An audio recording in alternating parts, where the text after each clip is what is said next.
Hello, bienvenue dans ce premier épisode des Lumières de Chloé. Aujourd'hui, je vais te raconter, pour ce premier épisode, 2 expériences qui, avec le monde de l'invisible, qui ont personnellement changé à jamais, je pense, mon lien avec ce monde. On va commencer par, l'expérience que j'ai vécue quand j'étais enfant. Pour le coup, j'ai compris bien des années plus tard ce qui m'était réellement arrivé. En fait, quand j'étais enfant, bon, faut savoir que la spiritualité a toujours fait partie de ma famille. Ma grand-mère était touchée par, la spiritualité, la médiumnité et cetera. Mon père aussi. Voilà, c'est quelque chose dont on a toujours parlé, ma tante aussi. Hem, c'est quelque chose dont on a toujours parlé dans ma famille, qui n'a jamais été quelque chose de tabou, mais plutôt quelque chose de normal, avec lequel on vivait. Mais, j'avais senti tout de suite et on m'avait tout de suite mise en garde sur le fait que c'était pas comme ça dans toutes les familles, qu'il fallait pas en parler, que c'était quelque chose d'assez tabou, que les gens pouvaient nous voir différemment lorsqu'on abordait ce genre de sujet, pardon, et que vraiment ça devait rester, personnel. Voilà. La première re vraie expérience que j'ai eue, en fait, je faisais des rêves. Je rêvais d'une femme petite avec une robe dont je me souviens vraiment très précisément. C'était une robe blanche, avec, sans manches comme ça, avec, des boutons devant, une ceinture, dans la même matière que la robe à la taille et assez évasée, trapèze en bas, et elle était, avec des lignes ou des carreaux. Voilà, c'était une femme petite avec, des compensés et des cheveux bouclés. Et en fait, je rêvais de cette femme tout le temps, tout le temps, tout le temps, tout le temps, et j'en parlais à mon père et puis bon, sur le coup, ça lui a pas il s'est dit: «Oui, bah, tu rêves, je sais pas qui c'est», enfin voilà, ça nous a pas paru plus bizarre que ça et on n'a pas cherché plus que ça.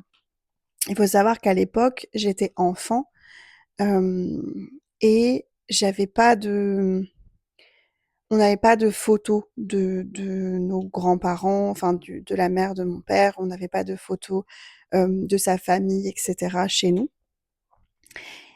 Et un jour, par hasard, donc je faisais toujours ce rêve, mais ça s'était, au bout d'un moment, ça avait fini par s'arrêter.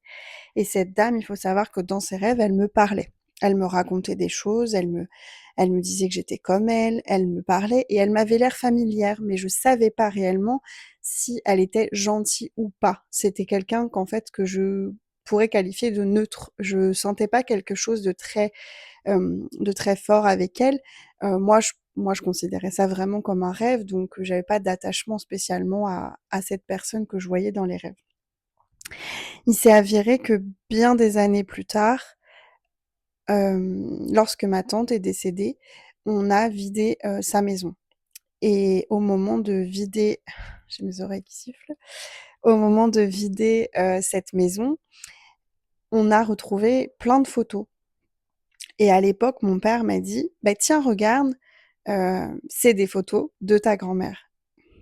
Quel ne fut pas mon étonnement lorsque,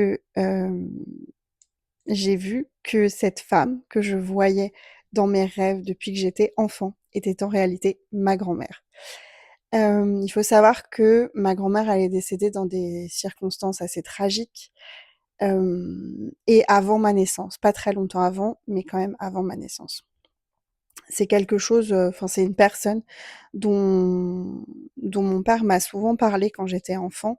Ma tante aussi m'en a souvent parlé et je ne savais pas à quoi elle ressemblait parce que nous n'avions pas de photos d'elle. Mais vraiment, mon père, il est si dans ma famille, on n'est pas très photo, on met pas de photos dans des cadres un peu partout, tout ça. Et donc quand j'étais enfant, je ne savais pas du tout à quoi elle ressemblait. Et j'ai découvert son visage, après le décès de ma tante, vraiment quand on a, débarrassé cette maison. Et là, il s'est passé quelque chose.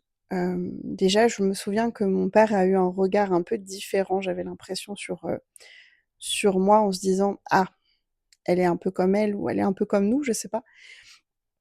Mais c'était vraiment pas quelque chose de négatif, c'est vraiment, j'étais, un peu comme un soulagement de se dire: «Ah bah tiens, mais en fait, il y avait une raison de pourquoi je voyais cette personne» et je pense que c'est la le premier lien réel que j'ai eu avec l'invisible où, ben, j'ai vu ma grand-mère, décédée dans mes rêves. Voilà. Hem, Ça m'a beaucoup touchée à l'époque parce que j'avais je pense à cette époque-là, j'étais assez jeune et en fait, j'avais cet attrait pour la spiritualité. Mon père me parlait de toutes ces choses, mais il m'a jamais vraiment enseigné quelque chose en rapport avec la spiritualité. Il m'a appris à me servir d'un pendule, mais c'était à peu près tout, ça s'arrêtait là. J'ai pas eu vraiment de personne qui m'a appris à tirer les cartes ou voilà, j'étais beaucoup en autodidacte et en fait, à cette époque, je lisais beaucoup de livres sur l'ésotérisme et cetera et déjà, alors j'étais assez jeune et en fait, dans tous les livres, il parlait toujours d'un guide, de quelqu'un qui vous guide, qui vous apprend, d'une personne, d'un ancêtre, d'un aïeul, enfin voilà, de quelqu'un qui vous apprend les choses. Et moi, j'avais pas ça. J'avais pas cette personne pour m'apprendre les choses et j'étais très frustrée de ça.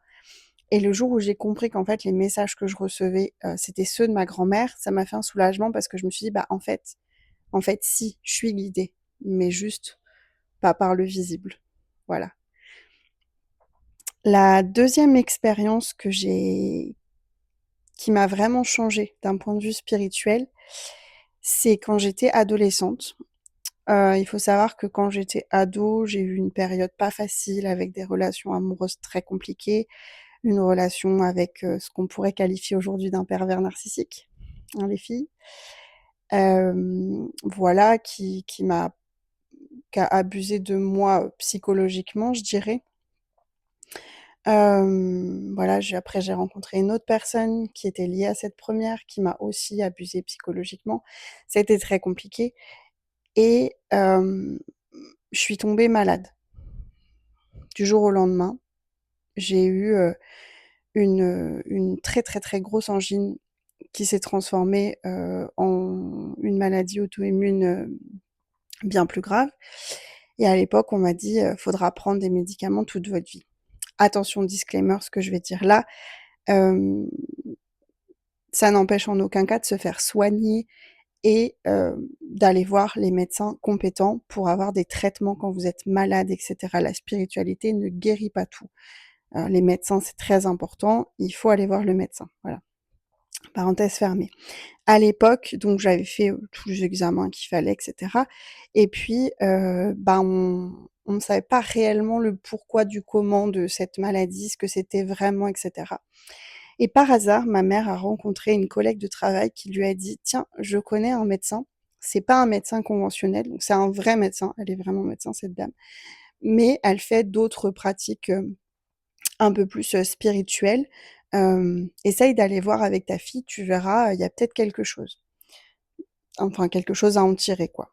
Donc ma mère m'a emmenée, avec mon père voir ce médecin et ce qui s'est passé, ça a été assez incroyable parce qu'en fait, toute ma vie, je m'étais toujours sentie jusque-là différente des autres. J'avais l'impression que quand les gens étaient tristes, j'étais triste. Quand les gens étaient heureux, j'étais heureuse.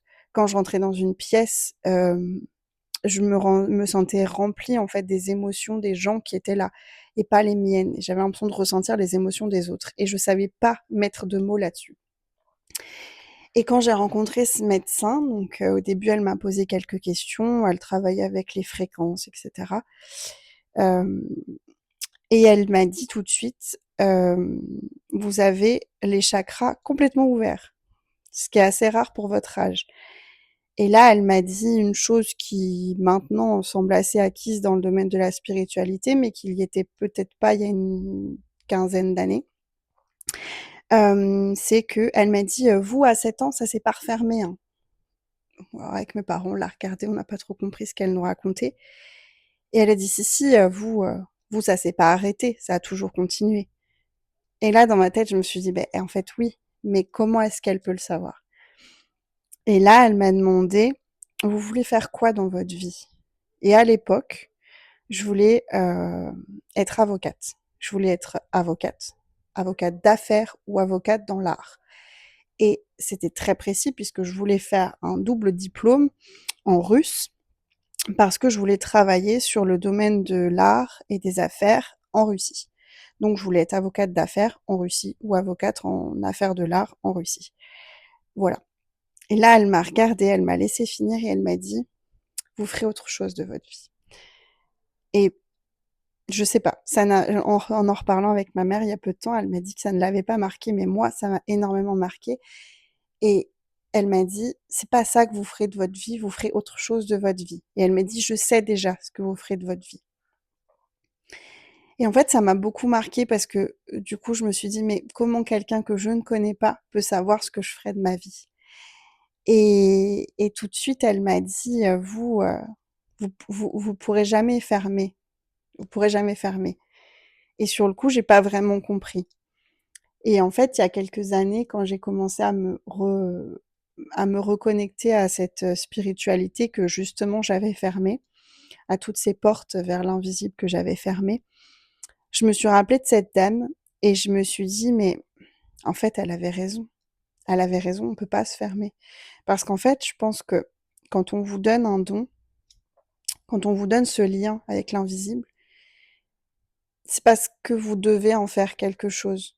Et je pense que au fond de nous, on sait que c'est là, mais on a peur. Peur de ce qu'on peut voir. Ça a été longtemps mon cas. J'avais peur de voir des choses. Mmh, peur de ce que peuvent penser les autres de nous, parce que moi, j'ai été éduquée dans cette croyance limitante. Attention, c'est pas du tout dans le jugement. Mes parents, s'ils ont fait ça, c'est toujours été pour notre enfin, pour mon bien, pour pas que, je sois jugée par d'autres personnes et cetera. Mais j'ai toujours été dans cette croyance de: «Il faut pas en parler, c'est personnel, c'est de la famille, c'est un truc de famille, il faut pas en parler, il faut pas». Alors que maintenant, avec, le recul et l'évolution des choses, hem, bah, si, en fait, on peut en parler parce que, tout simplement, ça fait partie de nous et il y a pas de honte à être ce qu'on est au fond de nous, en fait. Hem, je dis pas que tout le monde doit vivre de ça et que tout le monde doit dédier sa vie à ça parce qu'on a tous des chemins de vie différents. Mais mon message parmi tout ça, c'est surtout de vous dire que si vous savez que c'est votre chemin, bah, faut y aller, en fait. Et puis, si les autres pensent que vous êtes bizarre, si les autres sont pas d'accord avec vous, si votre famille même ne peut ne pas être d'accord avec ce que vous faites, bah, c'est pas grave. Parce qu'en fait, si on vous a donné ce lien-là avec l'invisible, c'est pas pour rien. C'est pas tout le monde qui est comme ça. Et ça, il faut pas l'oublier. Le but, c'est pas non plus de se mettre sur un piédestal et de se dire: «Moi, je suis meilleure que les autres parce que, je parle aux fantômes». Pas du tout. Hem, ce qui d'ailleurs n'est pas mon cas. Je ne parle pas aux fantômes. Je dirais pas ça comme ça. Mais, mais je pense que si vous savez, vous savez. Au fond de vous, quand on a ce lien avec l'invisible, je pense qu'un jour ça nous rattrape et que tant qu'on n'ouvre pas la porte, je suis pas sûre qu'un jour on arrive à être, pleinement aligné à nous-mêmes et pleinement aligné à notre lumière et tout ça. Donc voilà, c'était ça mon message pour ce podcast, c'était pour cet épisode. C'est de vous raconter un petit peu ce qui avait déclenché en moi, cette compréhension du monde de l'invisible et cette compréhension que, bah, que j'avais cette possibilité et qu'un jour je serais amenée à l'exploiter. Voilà. On se retrouve, dimanche prochain pour, un autre sujet hyper intéressant et que j'ai appelé, médiumnité, imaginaire ou intuition. Comment, savoir ce qui est vrai. Voilà, à plus tard.